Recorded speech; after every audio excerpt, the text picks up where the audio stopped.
yang hatta ma tas'alu fi fimra'atika, kamu punya uang kemudian istri kamu bisa makan, itu ibadah.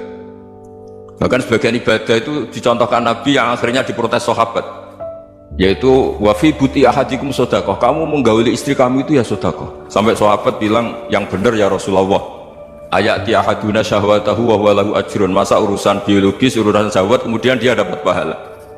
Nabi menjawab, alaysa lawadu'aha fi haramin akana alaihi wisrun, bagaimana kalau dia meletakkan ke yang tidak benar, itu kan dosa.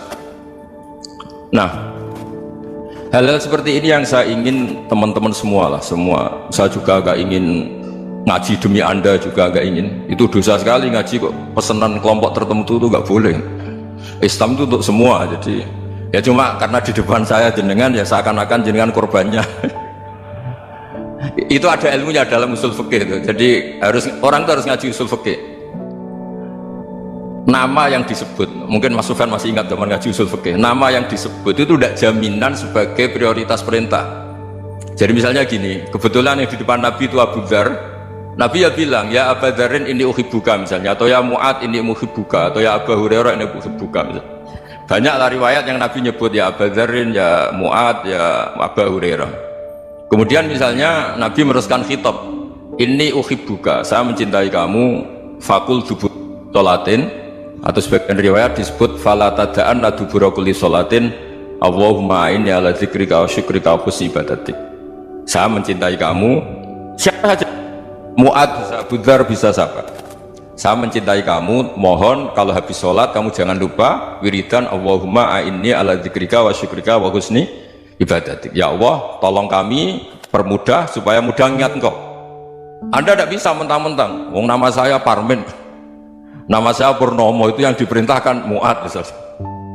Jadi yang disebut satu, tapi khitab itu untuk siapa saja. Saya teruskan ya. Jadi saya mohon semua kita melakukan kebaikan itu, kalau dalam kaidah fikih disebut al yakin la yuzalu bisyak. Banyak kebaikan yang kebenarannya itu 100%, tidak punya efek samping ke pihak lain, ke kelompok lain, ke komunitas lain. Itu tadi misalnya Anda makan dan itu murah sekali, hanya butuh satu piring, setiap punyaan kamu muji Allah, setiap minum kamu muji Allah. Itu redaksinya Rasulullah SAW disebut Allah sangat ridho ketika seorang hamba makan kemudian dia memuji Allah, atau minum kemudian dia muji Allah. Logikanya gampang, negara seperti ini yang kamu harapkan bentuknya kayak apa, mertua, ipar, komunitas, tetangga, itu nyata terjadi itu kan belum pasti. Sementara yang mesti terjadi adalah kamu butuh makan, kalau tidak mati, butuh minum, kalau tidak mati, butuh bumi yang nyaman ditempati, kalau tidak kita juga mati. Sebab itu Allah kalau menyebut nikmatnya itu hal-hal yang keseharian. Alladzi at'amahum min ju'. Allah itu siapa? Allah itu yang menciptakan kamu bisa makan, tidak berlebihan. Allah itu yang menciptakan kondisi sosial itu ideal.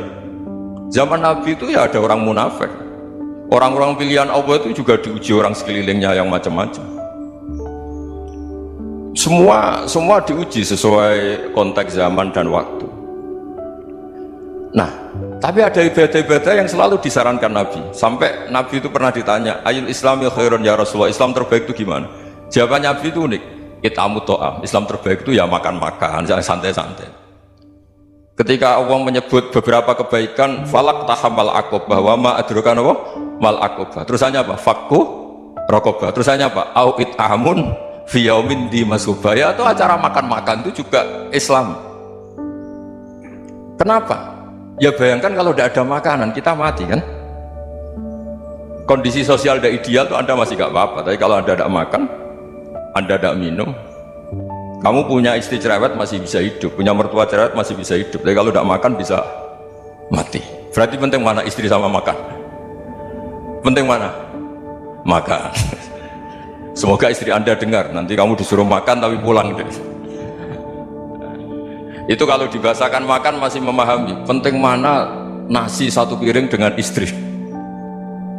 Nggak ada nasi mati, nggak ada istri belum mati. Penting mana? Gak berani jawab kan?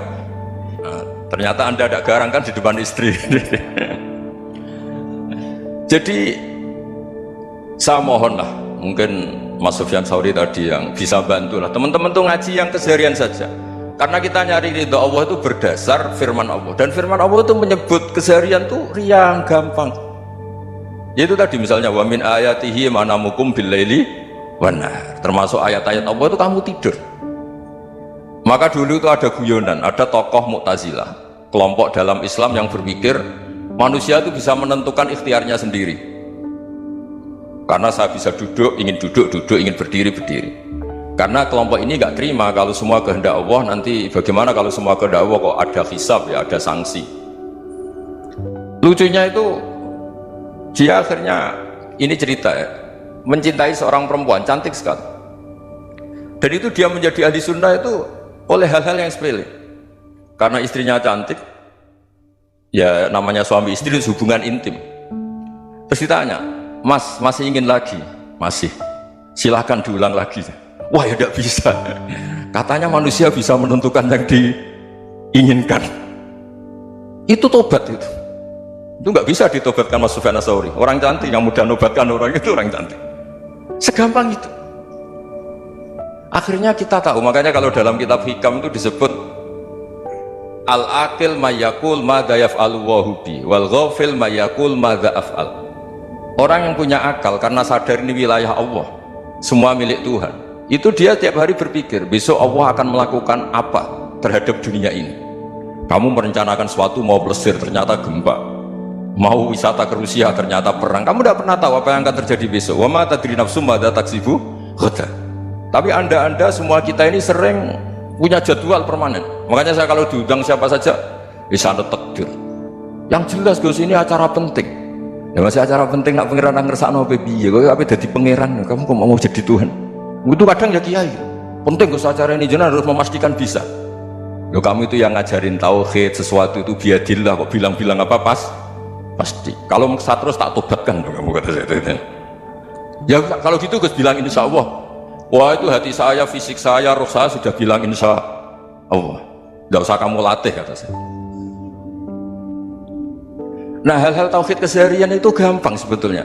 Wal ghafil yaqulu madza af'al. Tapi orang yang lupa Allah, dia setiap hari bilang besok apa, kita bisa melakukan apa. Seakan-akan dia itu aktor, dia penting, dia subjek permanen, dia.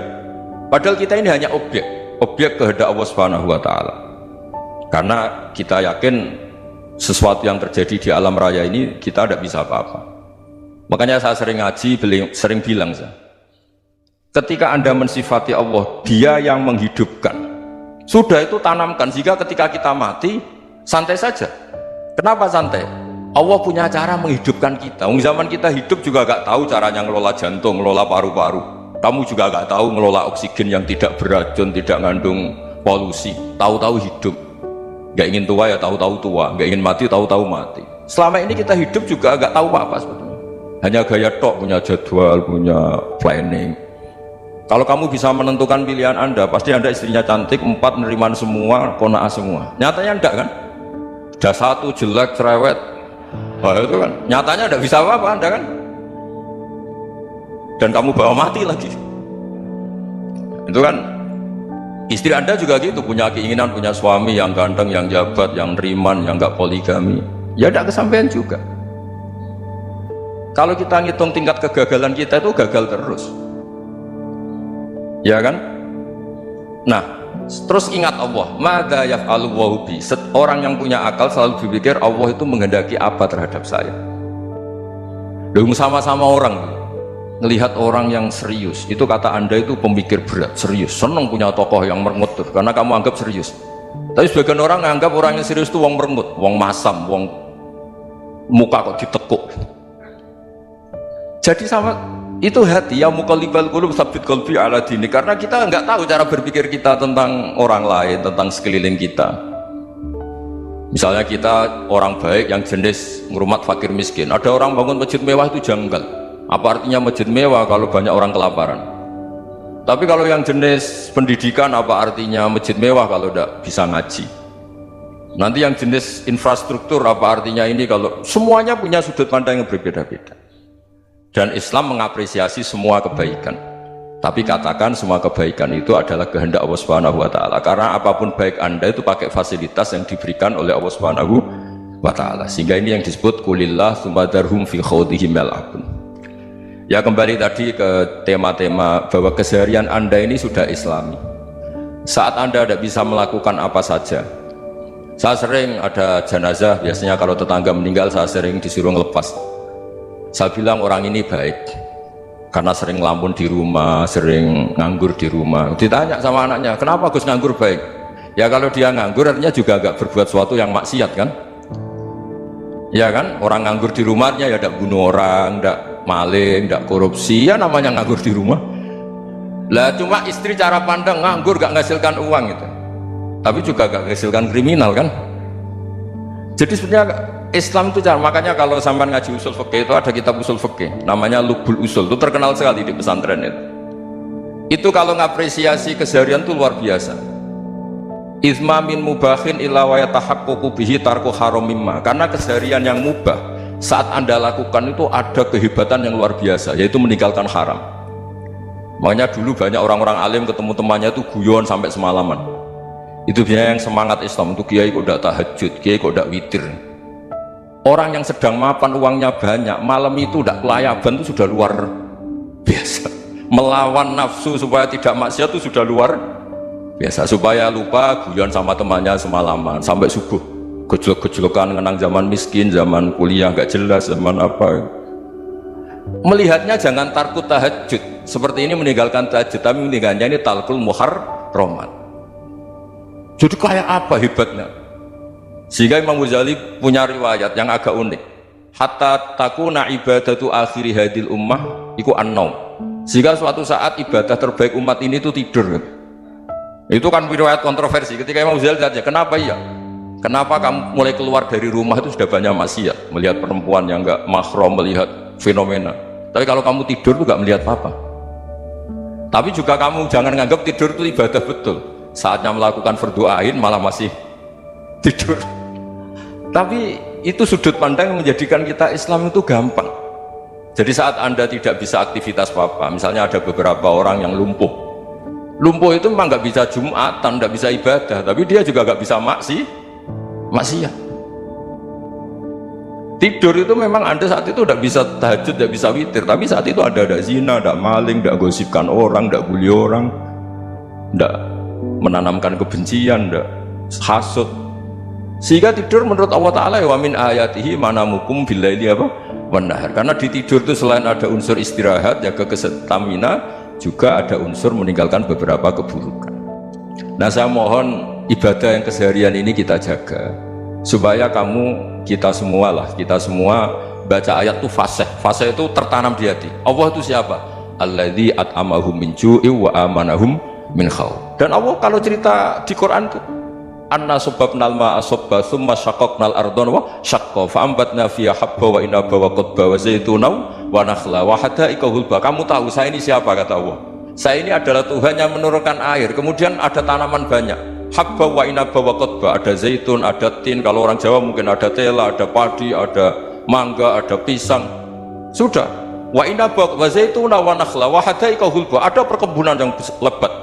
Tujuannya apa? Mata Allahum, silahkan kamu pakai, kamu nikmati. Tapi karena kadang kita ini punya ide-ide besar, tadi untuk syukur saja nunggu punya istri riman, rumah baik, tetangga baik, komunitas baik, semuanya baik baru syukur. Lama-lama nanti ada di surga, syukurnya nunggu surga paling kelas A. Itu sudah ada yang menghuni Rasulullah, kamu nggak boleh di situ. Masa untuk syukur saja repotnya, Masya Allah. Jadi mohonlah Quran yang kalau Anda hafalkan juz sama itu kan ada ayat-ayat yang kayak tadi. Ya, fal yanzuril insanu ila ta'ami. Coba lihat apa yang kamu makan ya, dari mana? Dan untuk mempertahankan hidup kamu keseharian. Jadi jangan kira ibadah itu harus membentuk komunitas yang versi Anda. Ibadah itu harus hal yang mulu-mulu. Kesehariannya Anda alami. Loh, ini saya tidak bikin-bikin. Saya ngaji bukan karena berdasar pesanan. Itu ayat yang saya bacakan betul ada ayatnya kan, fal yanzuril insanu ila ta'ami anna sababnal ma'a sabba thumma syaqqaqnal arda syaqqa fa ambasna fiha habba wa inaba wa qadba wa zaituna wa nakhla wa hada'iqa ghulba. Terusannya apa? Mata'al lakum, silakan kamu nikmati. Mata itu silakan kamu nikmati. Ya kayak sampean dikasih hidangan ya makan. Ya sudah makan, habis makan ya minum, habis itu ngantuk ya tidur, ya sudah normal-normal saja. Kayak apa indahnya Islam? Tapi Anda mencari Islam yang gimana lagi? Nah itu yang diajarkan guru-guru kita, diajarkan sanad kita sampai Wali Songo, sampai Rasulullah SAW. Bahwa pada akhirnya ada jihad, ada perang. Itu dulu memang perang, bukan membunuh, beda. Dulu kita dijajah Belanda ya perang, dan itu normal karena kita dijajah.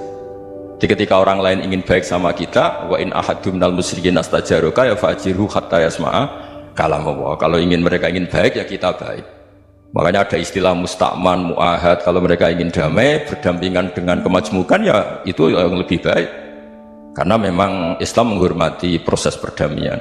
Wa in janahu nawal lis-salmi ya fajnah lah. Kalau ingin damai ya kita harus